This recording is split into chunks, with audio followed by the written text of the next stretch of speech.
Hello बच्चों, मैं doctor Tarkeshwar Singh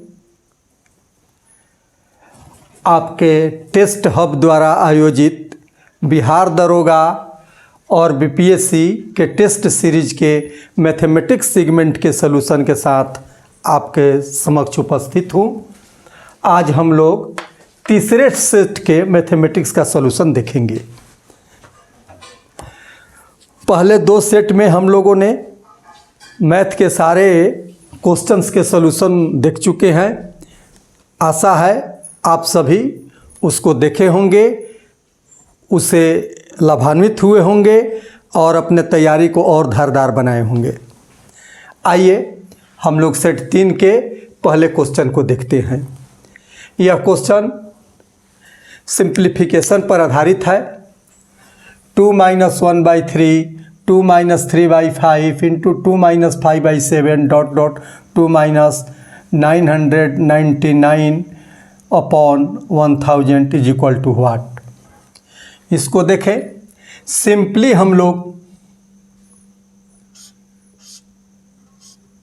भिन्न का जोड़ घटाव जैसे बनाते हैं वैसे अगर करेंगे तो यहाँ 3 लघुत्तम हो जाएगा। 3 दूनी 6 में से 1 घटा 5, ये 5 दूना 10 में से 3 घटा 7, ये 7 दूना 14 में से 5 घटा 9/7। इस तरह से हम लोग बढ़ेंगे तो यहाँ हम लोग को मिलेगा 2000 में से 999 घटा तो 1001/1000। बस इसको सिंपली हम लोग देखिए, ये ऐसे कटेगा, ये ऐसे कटेगा, इस तरह से ये अपने आगे वाले से कटेगा और ये अपने पीछे वाले से कट जाएगा। प्रथम भिन्न का हर बचा और अंतिम भिन्न का अंश बचा। यही इसका आंसर हो जाएगा। अगर हम विकल्प पर नज़र डालें तो हम देखते हैं कि कोई भी विकल्प 1001/3 नहीं दिया हुआ है, इसलिए नॉन ऑफ दीज इसका आंसर हो जाएगा। बहुत ईजी सवाल है, बिल्कुल आसानी से आप बना सकते हैं। अगर आप इतना नहीं बनाना चाहते हैं तो एक चीज़ और खाली ध्यान दीजिएगा तो आपका काम हो जाएगा। देखिए, 2 × 6 1 में से 1 घटाना है तो 5/3 बचे, ऊपर 5 और नीचे देखिए फिर लघुत्तम लीजिएगा एलसीएम तो 5 आएगा। तो निश्चित रूप से पहला टर्म का अंश दूसरे टर्म के हर से कट जाएगा। यहाँ अंश 5 आएगा, यहाँ हर 5 है। तो पहला का अगर हर बच गया तो निश्चित रूप से ऐसे सवाल में दूसरा का अंश ही बचेगा। तो बस यहाँ सिर्फ देख लीजिए, 2000 में से 999 घटा 1001, 1001/3 इसका आंसर होगा, जो किसी विकल्प में नहीं है, इसलिए नॉन ऑफ दीज इसका करेक्ट आंसर है। चलिए दूसरा क्वेश्चन देखते हैं। 2 अपरिमेय संख्याओं का योग होता है, कभी परिमेय और कभी अपरिमेय, हमेशा अपरिमेय, हमेशा परिमेय, नॉन ऑफ दीज। इसके जवाब के लिए बस एक छोटा उदाहरण लेकर हम स्पष्ट कर सकते हैं कि क्या होता है। मान लीजिए कि एक अपरिमेय संख्या हमने ले लिया 5 + √3, फिर 5 + √3। दूसरी संख्या हमने ले लिया 5 - √3। अब हम इसको जोड़ते हैं। देख लीजिए स्पष्ट है, √3 कट जाएगा, ये 10 हो गया। 10 हो गया तो इसको रेशनल कहेंगे, यानी कि ये परिमेय हो गया। मान लीजिए हमने दूसरा उदाहरण लिया 2√3 1 √3। अगर इसको जोड़ेंगे तो ये 3√3 हो जाएगा। ये आपका इरेशनल आ गया, अपरिमेय आ गया। तो हमने देखा कि अगर 2 अपरिमेय संख्याओं को जोड़ते हैं तो कोई ज़रूरी नहीं है कि हमेशा अपरिमेय आएगा या हमेशा परिमेय आएगा। कभी परिमेय भी आ सकता है, कभी अपरिमेय भी आ सकता है। इसलिए इसका विकल्प ए सही है, कभी परिमेय और कभी अपरिमेय। तीसरा क्वेश्चन,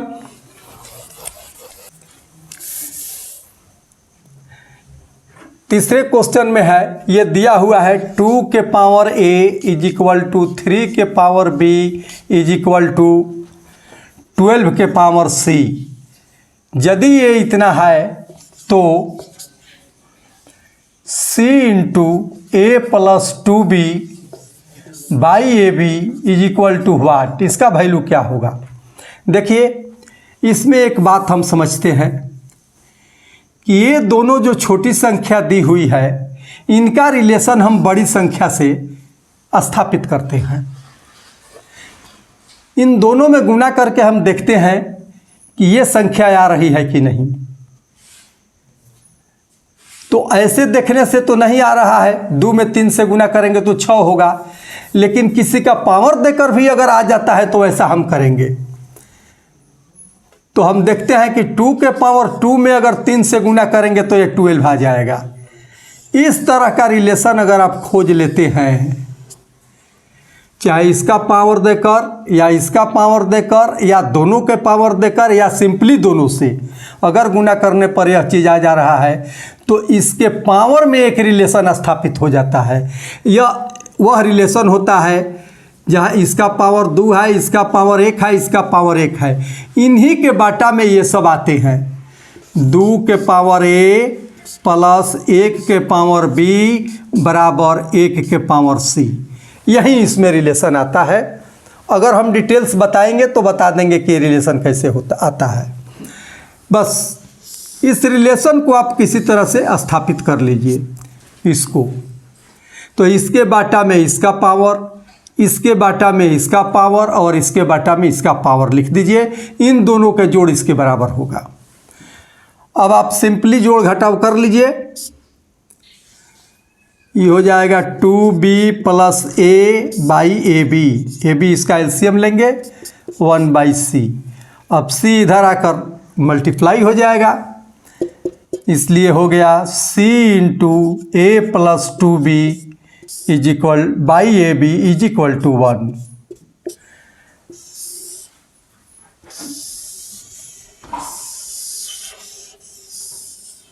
देखिए इसी चीज का वैल्यू पूछा था कि क्या होगा, तो इसका मान वह 1 होगा जो विकल्प नंबर ए में है। तो पहला विकल्प सही है। चलिए क्वेश्चन नंबर 4 हम लोग देखें। क्वेश्चन नंबर 4 है, प्रथम 8 यौगिक संख्याओं का माध्यिका मीडियन क्या होगा। यौगिक संख्याओं के बारे में हम लोग जानते हैं कि ऐसी संख्या जिसका एटलीस्ट 3 फैक्टर हो, कम से कम उसके 3 अपवर्तक हो, उसी को हम लोग यौगिक संख्या या भाज्य संख्या कहते हैं, डिविजिबल नंबर या कंपोजिट नंबर। जैसे हम लोग थोड़ा देखें 1 2 3 4 5 6 7 8, अगर इन सब के फैक्टर्स लिखे तो इसका एक फैक्टर 1 होगा, इसका एक फैक्टर 1 और 2 होगा, इसका दो फैक्टर 1 3 होगा, इसका फैक्टर हो जाएगा 1 2 4, इसका फैक्टर 1 5, 6 का फैक्टर 1 2 3 6, 7 का फैक्टर 1 7, 8 का फैक्टर 1 2 4 8।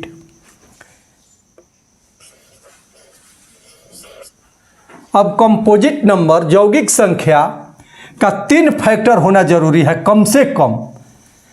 तो ये पहला कंपोजिट नंबर 4 होगा, इसके पहले किसी का फैक्टर 3 नहीं है।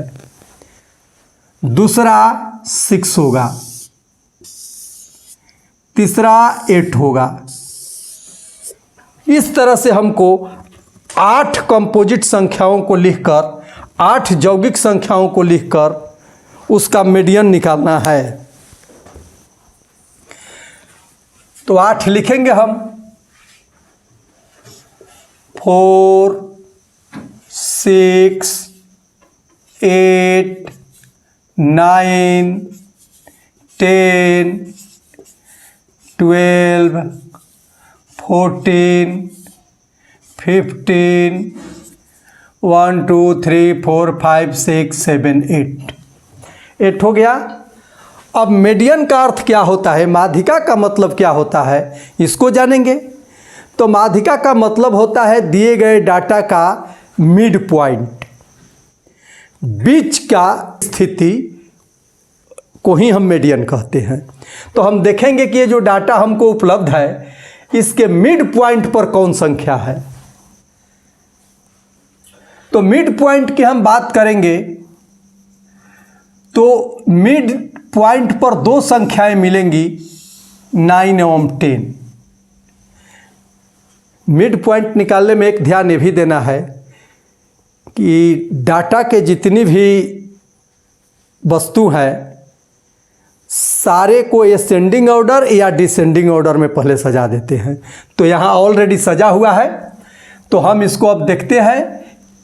9 और 10 के बीच में 9.5 यानी कि 9.5 जो होगा वह मिड पॉइंट होगा, यानी इन दोनों को जोड़कर आधा कर देते हैं तो ये हमारा मिड पॉइंट होगा, यानी कि इस डाटा का माध्यिका 9.5 है। अर्थात प्रथम 8 यौगिक संख्याओं की माध्यिका 9.5 है, जो कि विकल्प नंबर सी में है। तब विकल्प नंबर सी हमारा सही जवाब है।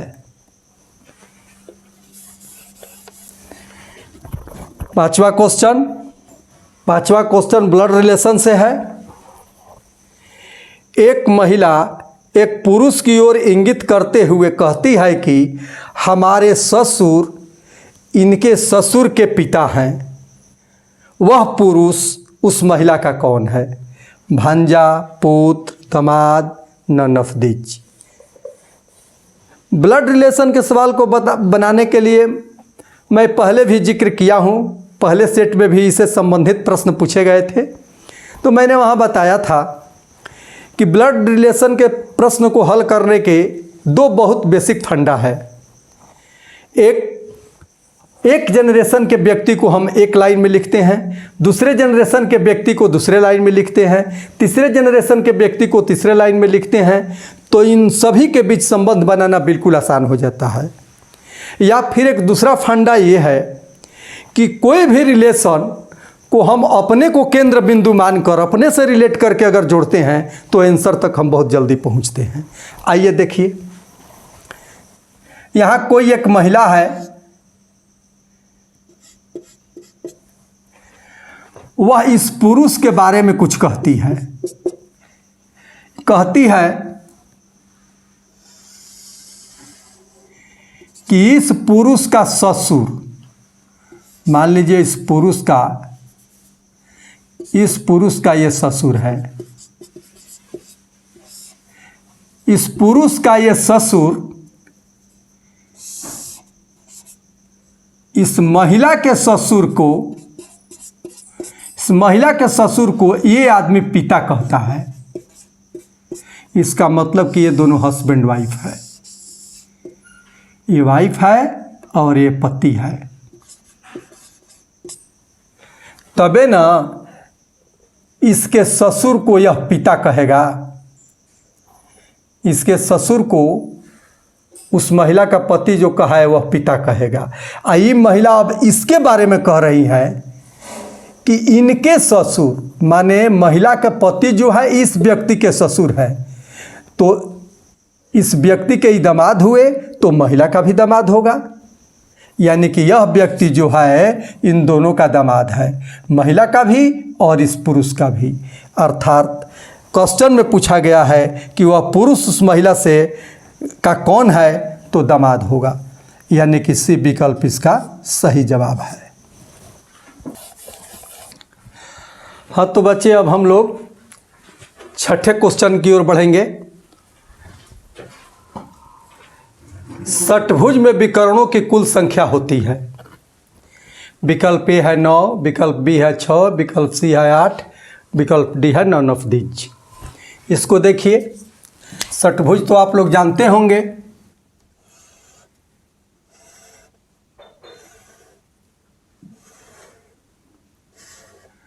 ऐसी आकृति जिसमें 6 भुजाएं हो षटभुज कहलाती है। ये षटभुज है। इसमें विकर्णों की संख्या ज्ञात करनी है। तो ये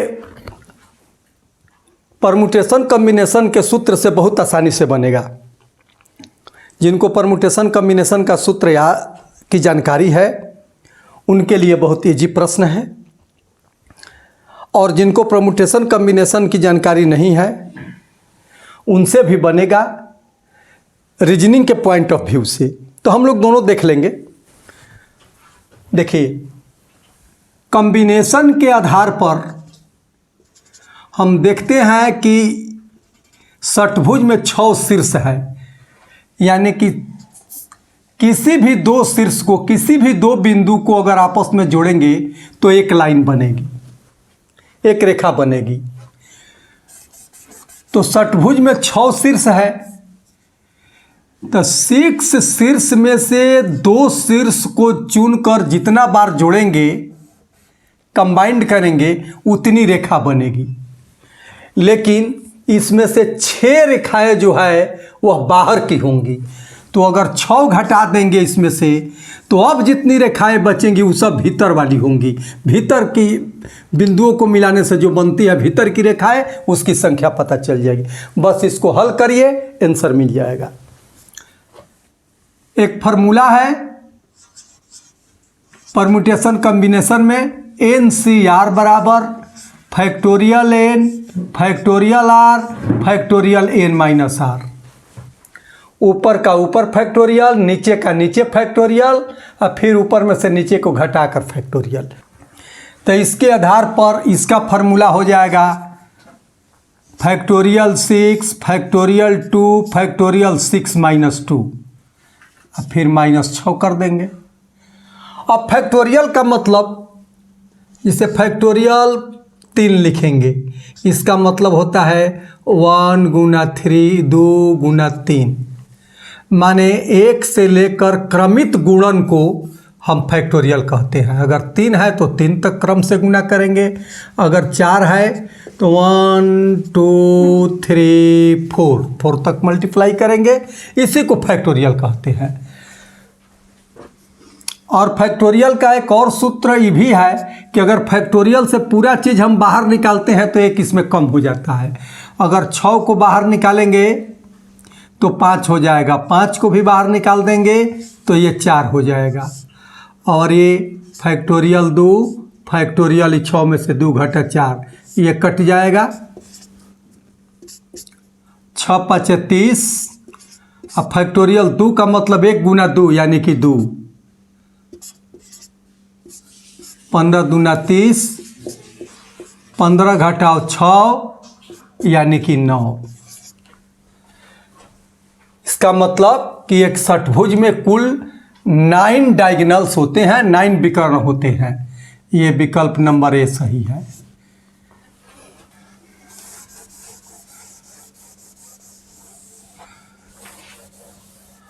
अब देखिए, अगर किसी को कॉम्बिनेशन का यह सूत्र ज्ञात नहीं है, कॉम्बिनेशन के बारे में नहीं जानता है, वो भी कैसे बना देगा।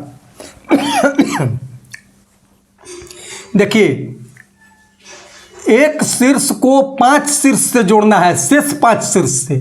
6 शीर्ष है इसमें, एक शीर्ष को शेष सभी 5 शीर्ष से जोड़िए। तो ये तो इसे जुटा हुआ है, ये है, जुटा हुआ है, ये है। 2 गो से तो जुट गया, और 3 गो से जोड़िए। 1 2 3।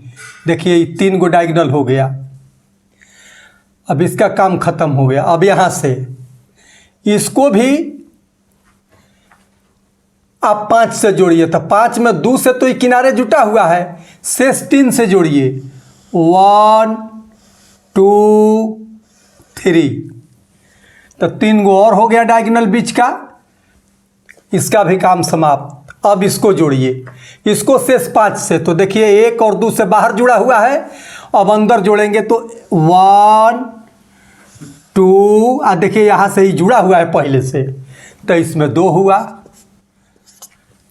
अब यहाँ से चलेंगे तो ये और ये जुड़ा हुआ है, अंदर का 3 को जोड़ेंगे तो देखिए एक ये जुड़ा हुआ है, दूसरा भी जुटा हुआ है, तीसरा खाली जोड़ना है ये, तो इसमें 1 बना। अब इससे देखिए अंदर का तीनों जुट गया, 1 2 3, अब जोड़ने की जरूरत नहीं, इससे भी 1 2 3 सब जुट गया, अब अंदर से जोड़ने की जरूरत नहीं है। कुल जोड़ लीजिए 3 3 6 2 8 है 1 9। इस तरह से भी आप बता सकते हैं कि 9 डायगोनल होंगे। अगला क्वेश्चन जो है 7 नंबर क्वेश्चन, निम्नलिखित में रामानुजन संख्या कौन है? 1781, 1629, 1729 और डी विकल्प में है नॉन ऑफ दीज। देखिए श्रीनिवास रामानुजम जो थे वो हमारे देश के एक बहुत बड़े मैथमेटिशियन थे और संख्या सिद्धांत इनका इतना मजबूत था कि इनके बारे में एक बहुत ही पॉपुलर वाक्य है कि इनको मैथमेटिक्स का तीसरा नेत्र प्राप्त था। कितना हूँ उलझन भरा कैलकुलेशन दीजिए, जहाँ आपका प्रश्न पूछना समाप्त हुआ आंसर वहीं हाजिर है, ये इनकी खासियत थी। तो एक ऐसी घटना घटी कि इनके नाम पर एक संख्या बन गई। अब पूरा विश्व आपके इस महान गणितज्ञ के नाम पर एक संख्या को जानता है और पढ़ता है न बहुत आश्चर्यजनक बात और देश के लिए गौरव की बात कि आपके देश के मैथमेटिशियन के नाम पर एक संख्या का नामकरण हो गया है। चलिए उस घटना पर हम लोग ध्यान दें थोड़ा कि कैसे यह हुआ। रामानुजन को मैथमेटिक्स में बहुत शौक था। ये हमेशा मैथ को सोचते रहते थे। इंडिया में रहते रहते इनकी स्थिति इकोनॉमिकली बहुत वीक हो गई, तो इनको इनके किसी परिचित ने इनके मैथमेटिक्स के रुचि को देखकर ऑक्सफोर्ड यूनिवर्सिटी के उस समय एक बहुत ही माने विश्व लेवल के एक मैथमेटिशियन से प्रोफेसर हार्डी, उनके दफ्तर में काम के लिए इनको रखवा दिया वहाँ ले जाकर। रामानुजन के गुण से हार्डी परिचित हुए और काफ़ी प्रभावित भी हुए। और जब प्रोफेसर हार्डी का स्टेटमेंट वहाँ निकला पेपर में कि रामानुजन एक बहुत ही ग्रेट मैथमेटिशियन है, तब हमारे भारत के लोग भी जाने। अब एक ऐसी घटना घटी कि एक समय रामानुजन बहुत बीमार हो गए, वहाँ के हॉस्पिटल में एडमिट थे। प्रोफेसर हार्डी उनसे मिलने गए। इनको क्षय रोग हो गया था, टीबी जिसको कहते हैं। उस दौर में इस रोग का इलाज संभव नहीं था, इसलिए प्रोफेसर हार्डी ने इनको सलाह दिया कि अब आप अपने वतन को लौट जाइए, इंडिया चले जाइए। बातचीत के दरमियान में ही प्रोफेसर हार्डी बोले कि रामानुजन, मैं जिस टैक्सी से आया हूँ उसका नंबर बड़ा नीरस है। तो रामानुजन पूछे कि सर आपके टैक्सी का क्या नंबर है? तो प्रोफेसर हार्डी ने बताया कि मेरे टैक्सी का नंबर 1729 है। ज्यों ही 1729 वो सुने, त्यों ही रामानुजन ने कहा कि सर यह एक बहुत विलक्षण नंबर है। यह वह सबसे छोटी संख्या है जिसको दो संख्याओं के घनों के योग के रूप में दो तरह से लिखा जा सकता है। और उन्होंने यह बताया कि 1729 जो है, इसको हम 10 का क्यूब प्लस 9 का क्यूब एवं 12 का क्यूब प्लस 1 का क्यूब, ये दोनों तरह से लिख सकते हैं। दो संख्याओं के घनों के योग के रूप में दो तरह से। इस दुनिया में जितनी भी संख्याएं दो संख्याओं के घनों के योग के रूप में लिखी जाने वाली है, उसमें से सबसे छोटी ये है। यहीं से वो संख्या स्टार्ट होती है। इतनी संख्याओं का गुण गुण रामानुजन के अलावा और कौन बता सकता है। उसी दिन से ये प्रोफेसर हार्डी के टैक्सी का जो नंबर है 1729, यह रामानुजन संख्या के नाम से पूरी दुनिया जानी। तो हम लोग 1729 को ही रामानुजन संख्या कहते हैं। इसको भिन्न भिन्न तरह से भी कहा जाता है, रामानुजन संख्या, रामानुजन हार्डी संख्या, टैक्सी संख्या। अगर मैथमेटिक्स में इस तरह की कोई बात आती है, सबका जवाब होगा 1729, इसलिए विकल्प नंबर सी सही जवाब है। चलिए अब अगला क्वेश्चन।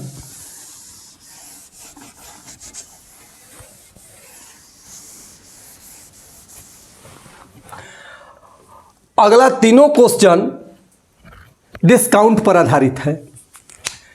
बाटा, छूट जिसको हम कहते हैं।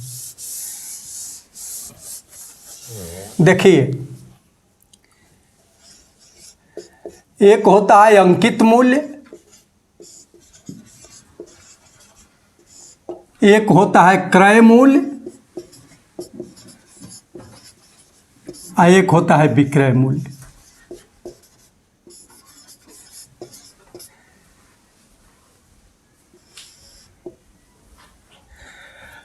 किसी चीज पर कितना मूल्य छपा हुआ है, वह चीज कितने में खरीदी गई थी और वह कितने में बेची गई। तो अगर हमको बटा कैलकुलेट करना होता है, छूट कैलकुलेट करना होता है, तो सीधे हम देखते हैं कि वस्तु पर कितना मूल्य प्रिंट है और कितना में इसका बिक्री की गई इसकी। तो उस हिसाब से इसमें से इसको घटा कर देख लेते हैं, तो एक्चुअल हमको छूट पता चल जाता है। फिर उस एक्चुअल छूट से हम परसेंटेज डिस्काउंट भी प्राप्त कर लेते हैं। इसी तरह से अगर क्रय मूल्य और विक्रय मूल्य की बात होती है, तो इन दोनों से हम लाभ और हानि कैलकुलेट करते हैं। इन दोनों के डिफरेंस से लाभ और हानि कैलकुलेट होता है, और इन दोनों के डिफरेंस से बटा कैलकुलेट होता है। और लाभ या हानि या बटा, इन दोनों में से किसी को भी अगर प्रतिशत में निकालना है, तो इसमें 100 से गुना करके क्रय मूल्य से भाग दे देते हैं, तो प्रतिशत में बदल जाता है। अगर बटा कैलकुलेट करना होगा प्रतिशत में, तो इसमें 100 से गुना करके अंकित मूल्य से भाग दे देंगे, क्योंकि अंकित मूल्य पर ही बटा मिलता है। प्रिंटेड प्राइस पर ही हम छूट लेते हैं, और यहाँ क्रय मूल्य से ही हम लाभ या हानि निकालते हैं। तो चलिए हम लोग क्वेश्चन को पढ़ें।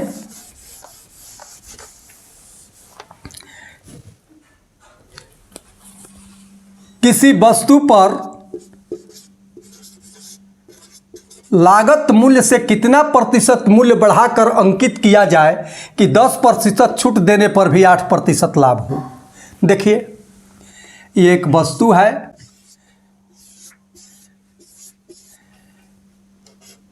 यह प्रिंट प्राइस है, यह कॉस्ट प्राइस है, यह सेलिंग प्राइस है। समझ लीजिए, अगर वस्तु पर हमको 100 रुपया लगा है खरीदने में, तो हमारा उद्देश्य है कि यह वस्तु 108 रुपया में बिक जाए। यह वस्तु 108 रुपया में बिक जाए। यही कहता है कि हमको 8% का लाभ हो जाए, यानी कि 100 का चीज़ 108 में बिक जाए।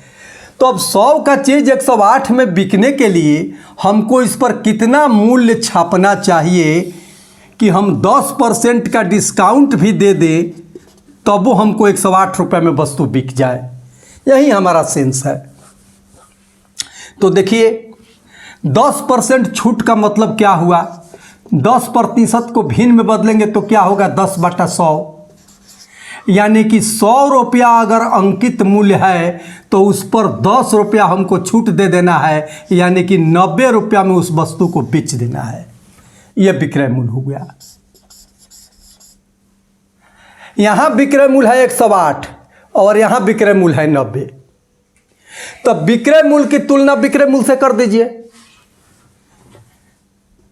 तुलना का मतलब उसका अनुपात,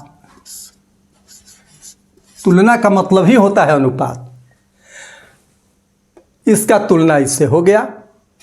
अब आपको निकालना है प्रिंट प्राइस। तो प्रिंट प्राइस निकालने के लिए 100 से गुना करिए, क्योंकि कोई भी चीज़ अपने आप में 100% होता है। देख लीजिए 9278 से 120, यानी कि 120 रुपया उस पर हमको छापना पड़ेगा। 100 रुपये के चीज़ पर कितना छापना पड़ा, यानी कि 20% हम बढ़ाकर छापेंगे तो हमारा वस्तु 108 रुपया में बिक जाएगा, जिसके चलते हमको 8% का लाभ हो जाएगा। 120 रुपया छापेंगे और 10% डिस्काउंट देंगे तो 12 रुपया हमको छूट देना पड़ेगा, और 12 रुपया छूट देने के फलस्वरूप वो 108 में बिक जाएगी, जिससे कि हमको 8 रुपये का लाभ हो जाएगा। चूँकि यह लाभ 100 पर है, इसलिए इसको 8% कहते हैं। चलिए अगला क्वेश्चन। अगला क्वेश्चन है, किसी घड़ी का अंकित मूल्य 1000 रुपया है। एक फुटकर विक्रेता उसे 2 क्रमिक बटे पर 810 रुपये में खरीदता है, जिनमें से एक 10% एवं दूसरा अपठनीय है। दूसरे बट्टे का दर ज्ञात कीजिए। देखिए एक वस्तु है, उसका प्रिंट प्राइस है 1000 रुपया, वह 10% के डिस्काउंट पर बेची जाती है। अब जितना में भी बेची गई हो, फिर फर्स्ट विक्रय मूल्य पर एक और बाटा मिलता है जिसका पता नहीं है। अंत में वह वस्तु 810 रुपये में बिक जाती है। तो इसी बाटा के प्रतिशत को ज्ञात करना है। बहुत सिंपली है। 1000 पर 10% के हिसाब से कितना छूट मिल जाएगा? 100 रुपया, यानी कि 900 में वस्तु बिक जाएगी। लेकिन 900 जब ग्राहक दाम देने लगा तो दुकानदार कहा कि नहीं भाई, अभी एक बाटा इस पर और देंगे, आपको अब 810 रुपये आप में हम वस्तु को दे देंगे। यानी कि यहाँ बाटा कितना मिला हमको? 90 रुपया। 90 रुपया फिर छूट मिला। अब इसी छूट को हम परसेंटेज में बदल देंगे। तो 90 रुपया का छूट मिला किस पर? 900 पर। बस हो गया। अब 100 से गुना कर दीजिए, प्रतिशत में बदल जाएगा। 9 एक मरत में, यानी कि 10%। दूसरे बट्टे की भी दर हो गई 10%। 10% विकल्प बी में है। ये आपका सही जवाब है। चलिए अंतिम क्वेश्चन हम लोग देखें। यदि किसी वस्तु का लागत मूल्य उसके अंकित मूल्य का 5/9 है और उस वस्तु पर 20% लाभ होता है, तो छूट का प्रतिशत ज्ञात करें।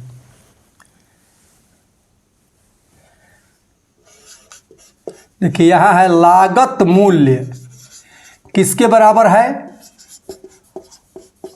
अंकित मूल्य का 5/9। अंकित मूल्य अगर इधर आ जाएगा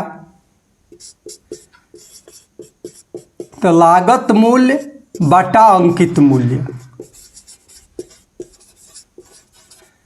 इन दोनों का अनुपात हो गया 5/9। यानी कि लागत मूल्य 5 है तो अंकित मूल्य 9 है।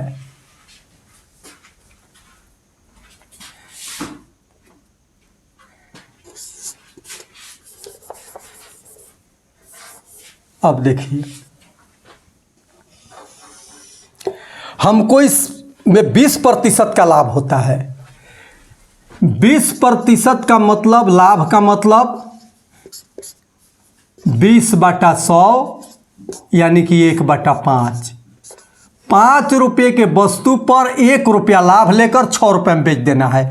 यहाँ देखिए लागत मूल्य है 5, अंकित मूल्य है 9, ये अंकित मूल्य है, ये लागत मूल्य है 5 रुपया।